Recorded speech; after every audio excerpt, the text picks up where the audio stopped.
Mr. Shadraki, mtoto wa Bujovu, producer wa Rajas. Natamani siku moja nikupende unipende, hata nami kwa kweli nakupenda sana. Ukifika kwangu mimi roho yangu yastuka, umekuja fanya nini? Umenifanya kabwela, mimi narudi nyumbani, taonana baadaye, nitafikia kwa nani? Naomba unifunze, mimi kweli sijachoka, rekebisha ufike, usiwaze ninakaa, tafadhali ufike. Kweli mimi Mr. wananiita Mr. Shedra, mtoto wa nyumbani na mziki zilisoma, zilipendwa sana, hata sasa zinapendwa.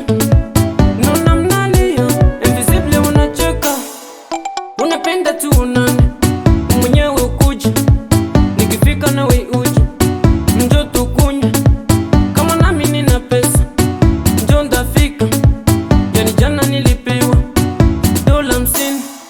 Tushuke kilele kilele kilele, take pesa kilele kilele, tushuke kilele kilele kilele, Mr. Shadra kilele kilele.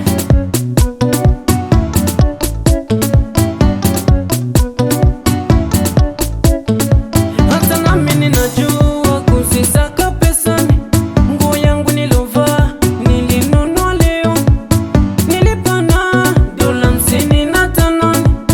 Niliimba watu wengi wakafurahi, mziki yangu ya kwanza wanaita tusake. Niliimba vizuri ndani ya studio ya Raja, kwenye dansele za visible wapo wabaya kwenye mziki. Mr. Shadrack wanajua gapiga danse sawa sawa, wakati nipo pale nami nashangaa, nakusema ni ya kweli kweli, hata Mr. yupo pale, yani nawe wakikufunza hata nawe utajua. Kweli mimi Mr.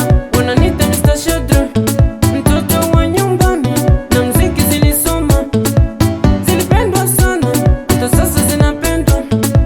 Naona mnalia, invisible wanacheka, unapenda tu unani, mwenyewe ukuje, nikifika nawe uje, njoo tukunywe, kama nami nina pesa, njoo ndafika, yani jana nilipewa $50. Tushuke kilele kilele kilele, take pesa kilele kilele, tushuke kilele kilele kilele, Mr. Shadra kilele kilele.